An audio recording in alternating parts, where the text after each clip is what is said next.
कि मनुष्य में कौन सी विशेषता है जिसके कारण सृष्टि में मनुष्य का सम्मान होता है, उसे सफलता मिलती है, सुख भी मिलता है और यश की भी प्राप्ति होती है। सदगुरु कबीर साहब कहते हैं वो चीज़ ऐसी है जो निःशुल्क मिलती है, जिसमें पैसे नहीं खर्च होते, लेकिन जो सुख पैसे खर्च करने से भी नहीं मिल सकता, वो सुख उस चीज से मनुष्य को प्राप्त होता है। तो वह कौन सी चीज है? सरल शब्दों में कबीर साहब उत्तर देते हैं, मानुष तेरा गुण बड़ा। हे मनुष्य, तेरे अंदर जो गुण है उन्हीं गुणों के कारण तू महान है। शक्कर में यदि मिठास का गुण न हो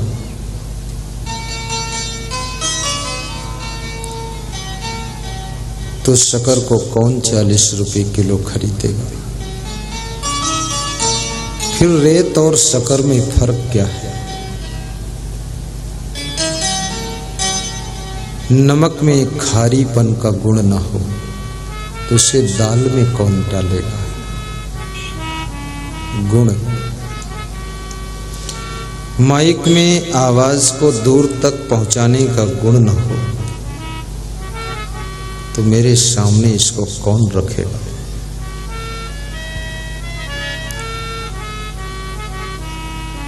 गुण विहीन मनुष्य का महत्व संसार में खत्म हो जाता है। गुण विहीन वस्तु व्यर्थ हो जाती है और मनुष्य एक ऐसा प्राणी है गुण विहीन के साथ साथ इसमें दुर्गुण बहुत हो जाते हैं। फिर ये मनुष्य भजन भी गाता है कि मेरा अवगुण भरा शरीर प्रभु कैसे तारो। इस मनुष्य को संदेह है कि इतने अवगुणों से भरा हुआ जीवन है कि प्रभु भी तार नहीं पाएंगे, ज्यादा वजन पाप हो चुके, संदेह है तार नहीं सकते, प्रभु कैसे तारो। और सूरदास ने तो कहा है, हे प्रभु मेरे अवगुणों को तुम देखो मत, बस तार दो, परखो मत, जो भी कचड़ा हो आगे निकाल दो, पार कर दो। प्रभु मेरे अवगुण चित न धरो। परंतु अवगुण से भरा हुआ मनुष्य सदगुरु कबीर साहब को पसंद नहीं।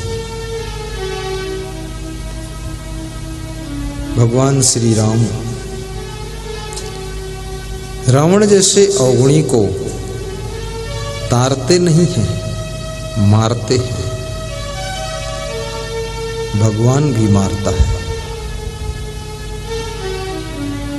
अवगुणी भगवान राम से किसी ने प्रश्न पूछा कि आप तो भगवान हैं, तो रावण का अपने प्रभाव से स्वभाव बदल देते, रावण के विचार बदल देते।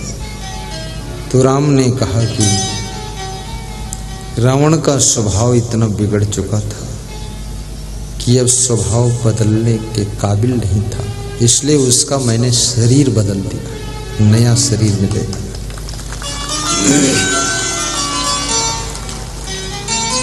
कितने लोग इतने अवगुणी होते हैं, घर के लोग भी कहने लग जाते हैं अब इस जिंदगी में तो ये नहीं सुधरेगा, मर जाएगा तो अगली जिंदगी में भले सुधर जाए। उम्मीद नहीं, सबकी उम्मीद छूट गई, आशा टूट गई। अवगुणी से अवगुणी व्यक्ति भी सम्मान की भूख रखता है कि मेरा भी आदर हो। और गुणवान यश और सम्मान की फिक्र नहीं करता है, परंतु फिर भी उसको सम्मान मिलता है।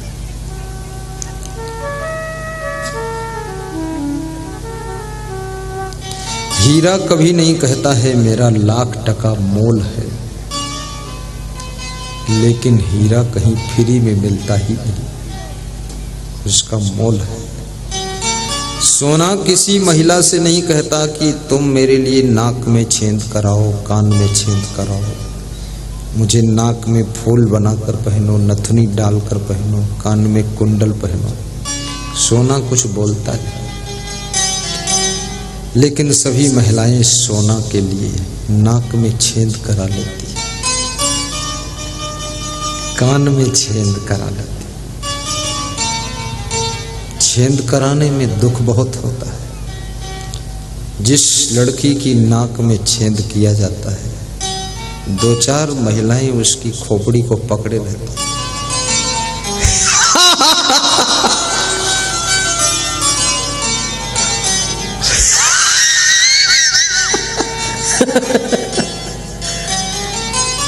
बड़ा मुश्किल से छेद कर पाते,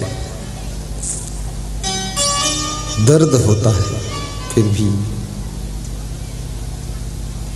छेद करा लेते, क्योंकि सोना पहनने को मिलेगा।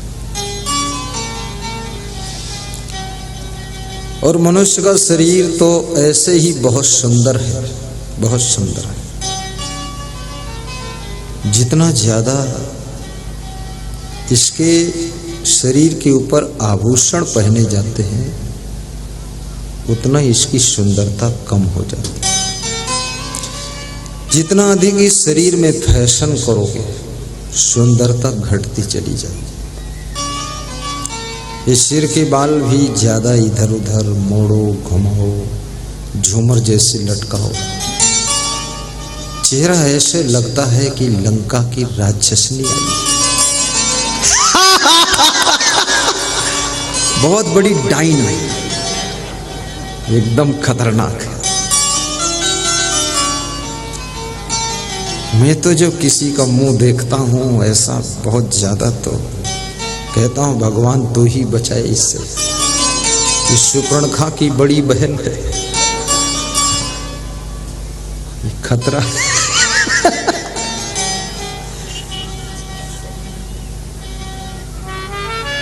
थोड़ा तो श्रृंगार महिलाओं को करना चाहिए, लेकिन बहुत ज्यादा फिर करने से लीपापोती हो जाती, छीछा लेदर हो जाती।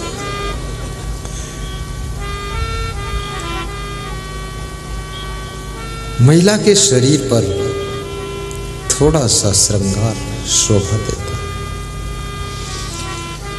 बाकी नारी का श्रृंगार, शास्त्रों में लिखा है कि पतिव्रता धर्म नारी का श्रृंगार। श्रृंगार पुरुषों का भी होता है, श्रृंगार साधुओं में भी होता है। कोकिला नाम स्वरूपम, स्त्री नाम रूपम पतिव्रतम, विद्या रूपम कुरूपाणाम, क्षमा रूपम तपस्विनाम।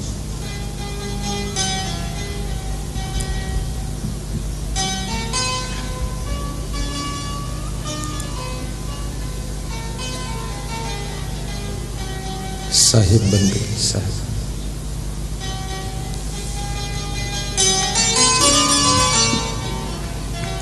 साहिब बंदे, विद्या रूपम कुरूपाणाम।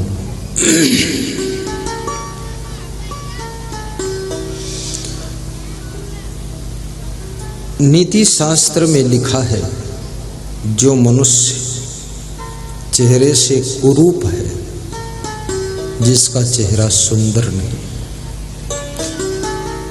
तो ये उसकी गलती नहीं है, ये पाप का फल नहीं है। ये मौसम, जलवायु, वातावरण और माता पिता का रजबीर इसमें जिम्मेदार है। और शरीर यदि बदरूप है तो उस मनुष्य की सुंदरता विद्या है। विद्या उसकी सुंदरता है। वाह!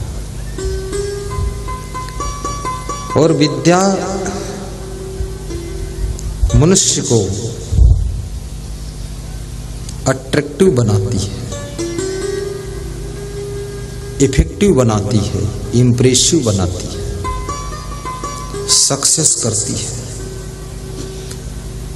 तुम्हारे प्रभाव को तुम्हारी विद्या बढ़ा देती है। विद्वता कई प्रकार की विद्याएं हैं, आपके जीवन को सुंदर बना देती है।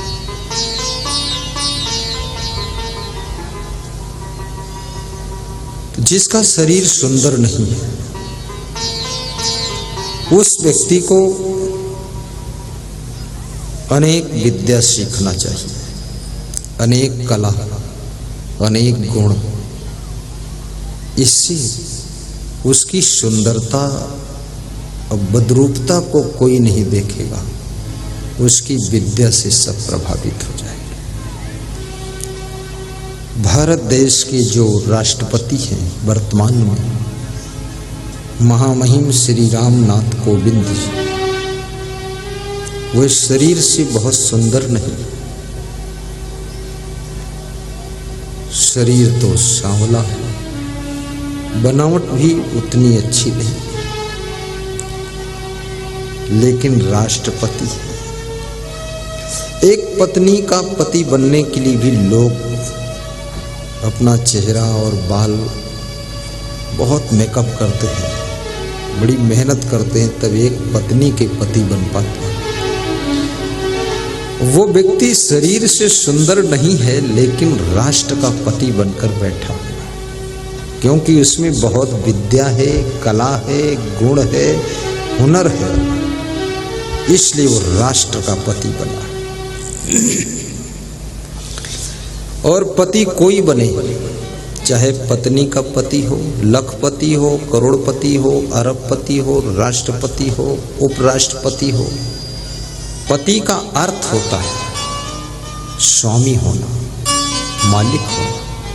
इसलिए कितनी स्त्रियां अपने पति को कहती हैं कि ये मेरे स्वामी हैं, कितनी स्त्रियां कहती हैं मेरे पति मेरे परमेश्वर हैं, कितनी स्त्रियां ज्यादा संस्कारी हैं तो कहती हैं मेरे लिए तो मेरा पति ही भगवान है। और जो स्त्रियां बांगड़ू स्वभाव की हैं वे कहती हैं अरे मोर खसम है, बुद्धि नहीं है, भाषा भी गलत बोलती, कहती हमार मर्द है। अभी मैं आंध्र प्रदेश गया था एक मंदिर में, तो वहां एक शिव जी का मंदिर था।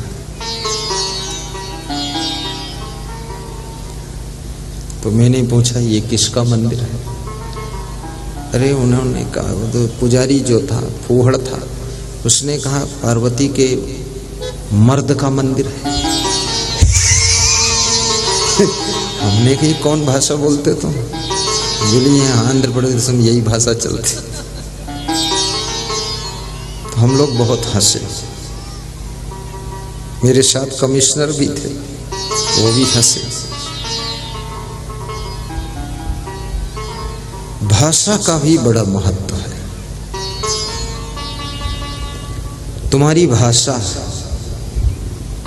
तुम्हारे जीवन की परिभाषा बन जाती है। तुम्हारी भाषा को सुन करके श्रोता तुम्हारी परिभाषा को रेटिंग करते हैं कि तुम क्या हो। इसलिए भाषा भी सजाइए, संवारिए, ढंग से बोलिए। विद्यारूपम कुरूपाणाम, कुरूप मनुष्य का श्रृंगार यदि कुछ है तो विद्या है। इसलिए नारियों को चाहिए कि विद्या को प्राप्त करें, पुरुष भी विद्या को प्राप्त करे। यदि आप में विद्या है तो आपका सब जगह सम्मान होगा। केवल शरीर सुंदर है और कोई विद्या नहीं, गुण नहीं, कला नहीं, तो कोई वासना में डूबा हुआ इंसान ही तुमको पसंद करेगा, बाकी कोई आपको चॉइस नहीं कर सकता। क्योंकि ज्ञानी को पता है ये शरीर तो ऊपर का लिफाफा है,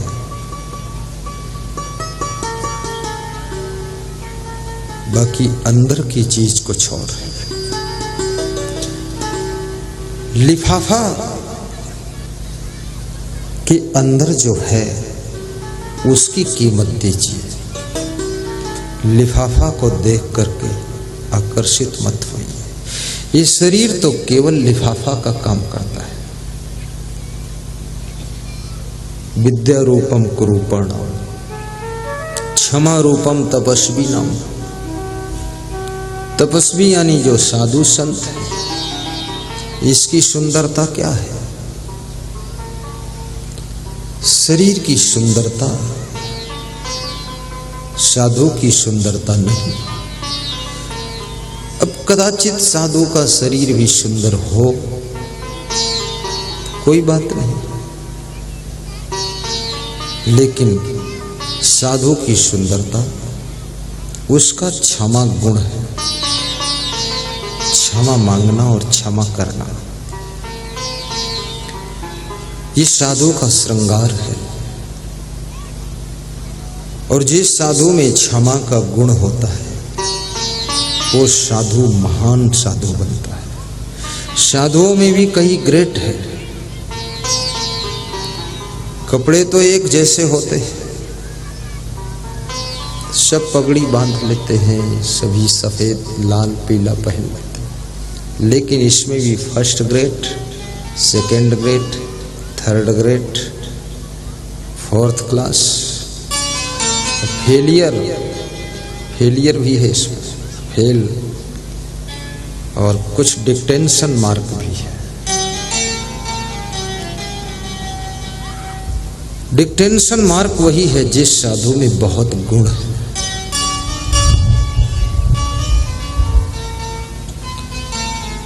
गिरधरदास एक कवि भी हैं। उन्होंने कुंडलियों की रचना किया है, तो उन्होंने कहा है कि गुण के ग्राहक सहस्र नर। गुण के ग्राहक हजारों लोग। तुम में गुण है, तुम खाली नहीं रह सकते। जहां जाओगे वहां लोग तुमको तुरंत पकड़ लेंगे, आओ आओ आओ। यदि तुम में बहुत अवगुण है, घर के लोग भी तुमको पसंद नहीं करेंगे। राजस्थान से एक फोन आया तो उसने कहा मेरे पिताजी दुकान में आते हैं तो पैसा चुरा लेते हैं। हमने कहा पिता को बदनाम करना बहुत बड़ा पाप है। कैसे तुमने जाना पिताजी पैसा चुरा लेते हैं? बोले 10 साल से चुराते हैं, कम पड़ जाता पैसा। तो हमने कहा तेरी वाइफ भी तो चुरा सकती। बोले सीसी कैमरा लगा दिया, उसमें पिताजी पकड़े गए। सीसी कैमरे में पिताजी पकड़ दिए। जिसका बाप बेटे की दुकान से पैसा चुराता हो, ये फेलियर बाप है। ये first grade, second grade, third grade नहीं, ये फेल ग्रेड में।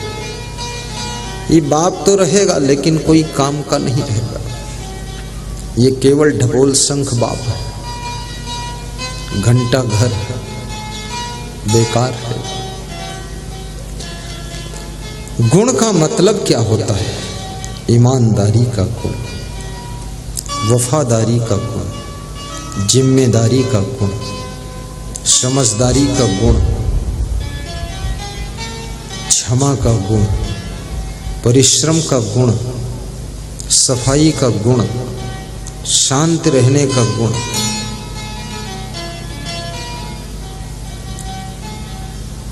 दया का गुण, सरलता का गुण, नम्रता का गुण, सभ्यता, शालीनता, सौम्यता का गुण, गुणों का भंडार है।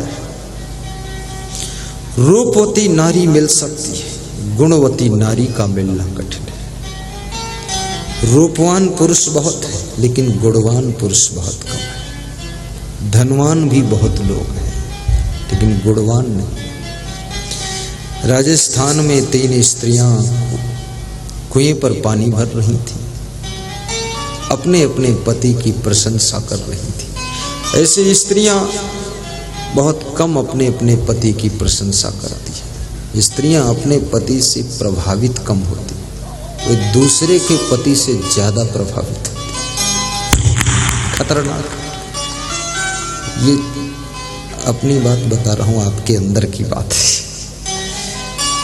तो एक स्त्री ने कहा कि मेरा पति बहुत रूपवान है, इतना सुंदर है, उसके सामने कोई हीरो भी टक्कर नहीं ले सकता, इतना सुंदर। अरे बिल्कुल गोरा चिट्टा चमकता हुआ। तो दूसरी स्त्री बोली, अरे मेरा पति बहुत धनवान है, आधा किलो वजन सोने का हार बनवा कर दिया, ऐसा मेरा पति बहुत धनवान है, रूपवान तो नहीं, धनवान।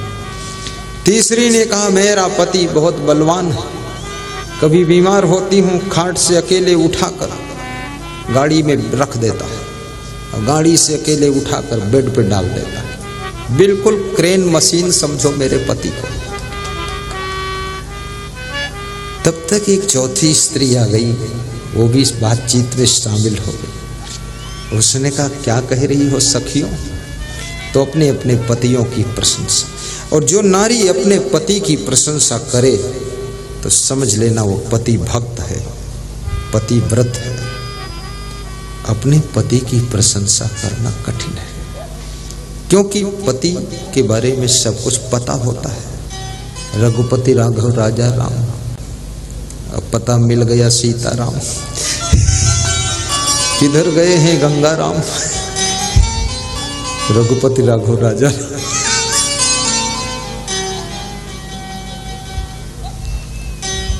जो पुरुष अपनी पत्नी की प्रशंसा करता है, समझ लेना पत्नी व्रत का पालक होगा, दूसरी नारियों में मोहित नहीं होगा। गृहस्थाश्रम का ये बहुत बड़ा व्रत है कि पुरुष अपनी पत्नी के अतिरिक्त दूसरी स्त्रियों में मोहित न हो। ये संसार मोह का संसार है, यहाँ बहुत मोह पैदा होता है। एक सेकंड में देखते ही मनुष्य मोहित हो जाता है। बड़े बड़े पुलिस जवान, कलेक्टर, एसपी, डॉक्टर, बैरिस्टर, टमाटर टर टर फिसल जाते। बड़े बड़े साधु भी मोह में फंस जाते हैं। ये छोटी चीज नहीं है, मोह। देखते ही मोह पैदा हो जाता है, और जहां मोह है, मोह के साथ साथ में दुख भी पैदा होता है, क्योंकि मोह से बड़ा और कोई बंधन नहीं। मोह सकल व्याधिन कर मूला, जहिते पुण्य उपजे बहुसूरा। बहुत कष्ट होते इससे। ममता तो न गई मेरे मन से। मोह से पार होने का मतलब है तुम भवसागर से पार हो गए। भवसागर कुछ और नहीं है, ये मोह ही भवसागर है। ममता तो न गई मेरे मन से। वकील साहब सीधे बैठो, मुस्कुराओ। दरोगा जी मुस्कुराओ। ममता तू न गई मेरे मन से, ये मन में रहती है ममता।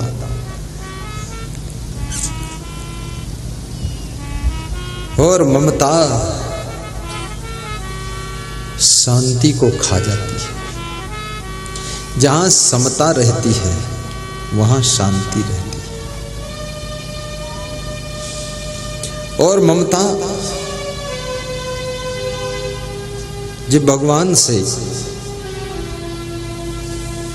पूछा गया ममता छूट नहीं रही तो क्या करें, तो भगवान ने कहा ये ममता तुम्हारी छोड़ो मेरी भी नहीं छूट रही है, मेरे अंदर भी है ममता, तो क्या करूं। तो उन्होंने कहा ममता के धागे बटोर लो और एक मोटा रस्सा बना लो और उसे मेरे चरणों में बांध लो। शबकर ममता ताग बटोरी, मम पद मन ही बांध बट जोड़ी। मेरे चरणों में उस डोर को बांध लो तो वही ममता समता बन जाएगी, समता। और ममता जब समता बनती है तो शांति का जन्म हो जाता है।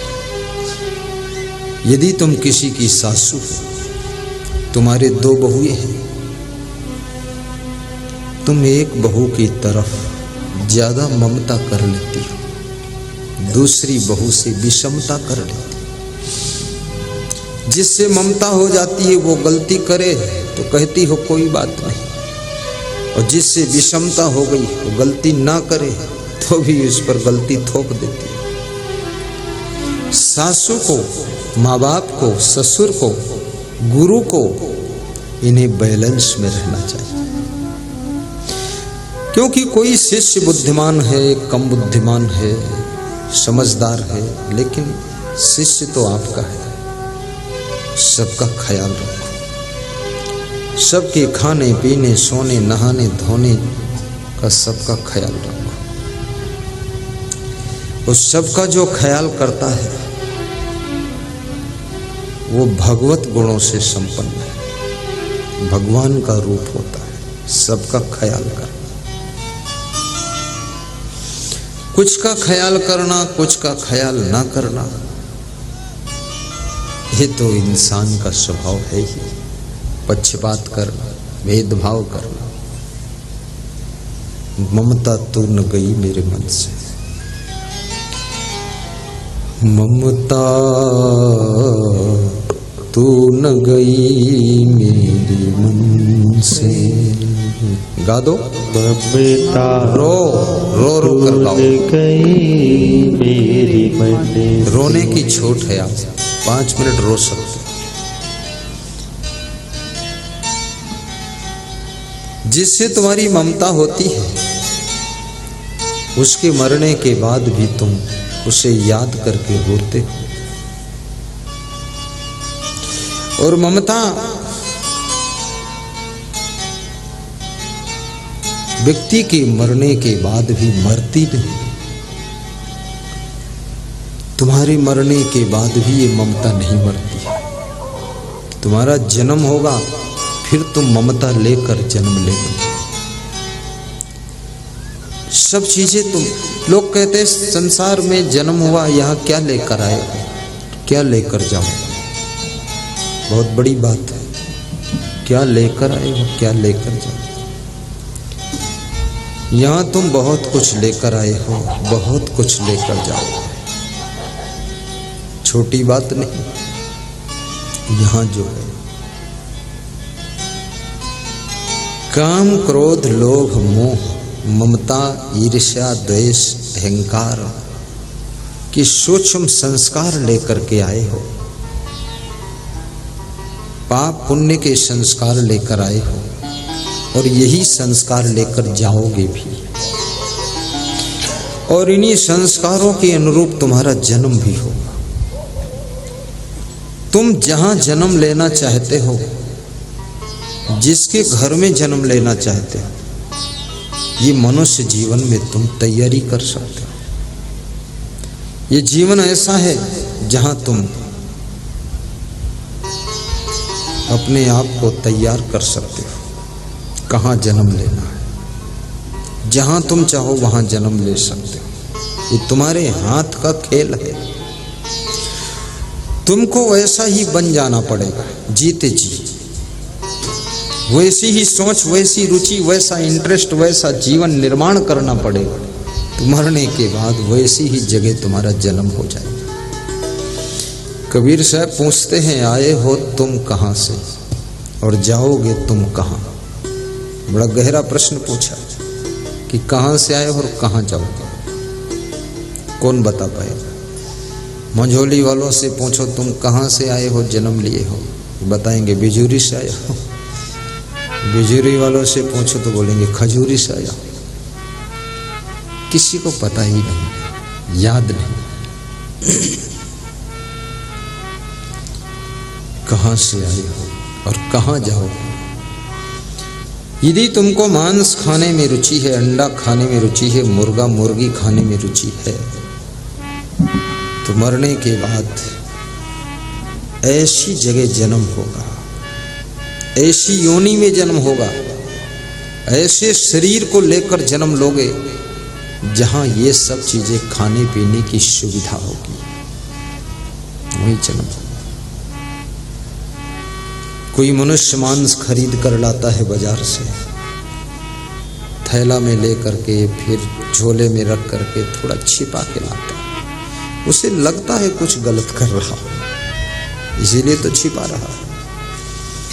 अब छिप छिप के वो खा रहा है, चुपके से होटल में खा लेता है मांस, फिर कुल्ला करके आ जाता है घर में, कहता है पिताजी मैं तो शुद्ध शाकाहारी हूँ।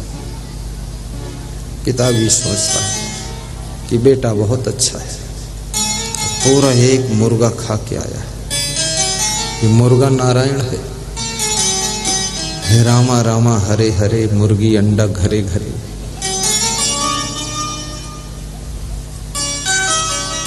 रोजा रहे रोज रोज, मुर्गी मारे खोज खोज।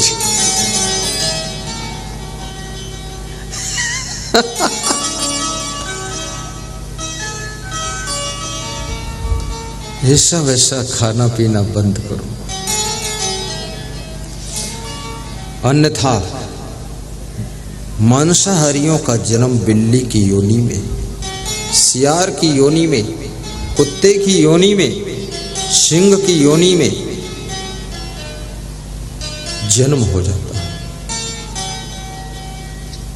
इसलिए अभी सुधार लो अपने को कि आए हो तुम कहां से और जाओगे तुम कहां। मत खाओ ऐसा वैसा ही सब। इतना धरती माता अन्न देती है, गौ माता इतना दूध देती है, और भैंस, गौ यदि माता है तो भैंस कौन है तुम्हारी? भैंस तुम्हारी नानी है, तो बाल्टी भर दूध देती है। बकरी तुम्हारी सिस्टर है, कटोरी भर देती है। बकरी को भी मत खाओ। बकरी पाती खात है ताकि काढ़ी खा लो। जो नर बकरी खात है तिनका कौन हवाल। बकरी पत्तियां खाती है, उसकी मनुष्य खाल निकाल कर खा जाता है, खाल काट देता है। जो लोग बकरी ही खाते उनका क्या हाल होगा। कबीर साहब कहते हैं, जीव मत मारो बापुरा, सबका एक ही प्राण। हत्या कबहु न छूटी है, जो कोटिन सुनो पुराण।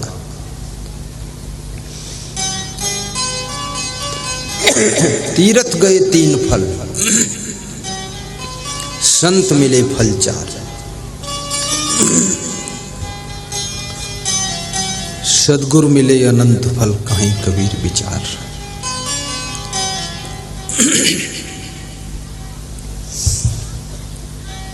कर्म का फल। आज एक बेटी ने, शायद वो पूरनमल के घर की बेटी है, मुझे नहीं पता है, आज दर्शन के लिए बहुत 10 बजे माताएं बहनें आई थी। तो एक बेटी ने कहा एक निवेदन करूं। मैंने कहा जल्दी कर दो। बोली वो कथा सुना देना, तुरंत का दान महाकल्याण। जिस बेटी ने प्रश्न पूछा, खड़ी हो जाओ, लोग परिचय पा जाएंगे। तो ये बेटी है, पता नहीं किसकी बेटी है, किसकी है, किसी की तो है, बोलना। तुम्हारी नहीं है, बच गए तुम बाल बाल। बैठ गए। उस बेटी को धन्यवाद है कि वो कम से कम टीवी में या यूट्यूब में ध्यान से प्रवचन सुनती है, इसलिए उसको ये कथा याद थी कि तुरंत का दान महाकल्याण। तुरंत का दान महाकल्याण क्या चीज है? अपनी आदतों को सुधारना, ये बहुत बड़ा भजन है। आदमी तो एक है, लेकिन उसमें आदतें अनेक हैं। कोई ना कोई आदत में मनुष्य बंधा रहता है। चाय पीने की आदत हो गई, टाइम पर चाय ना मिले तो चाय से ज्यादा दिमाग गर्म हो जाता है। आदत है। जितना ज्यादा तुम सुख चाहते हो, सभी आदतों को छोड़ो। सब पनीर की सब्जी खाने की भी आदत छोड़ो। कभी मिल जाए तो ठीक है, ना मिले तो कोई बात नहीं। कभी कभी खिचड़ी भी खा लिया करो।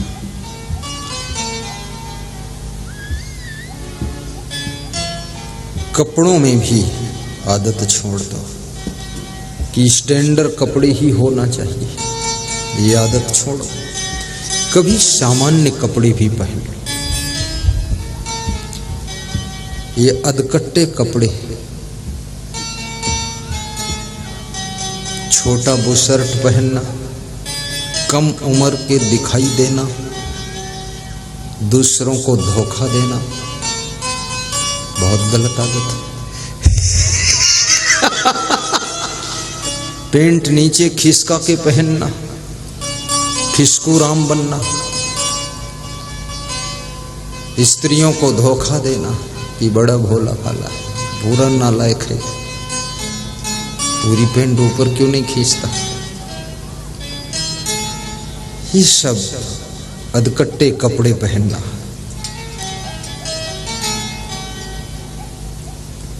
नारियों को भी ऐसे वस्त्र पहनना चाहिए कि उनकी मर्यादा सुरक्षित रहे।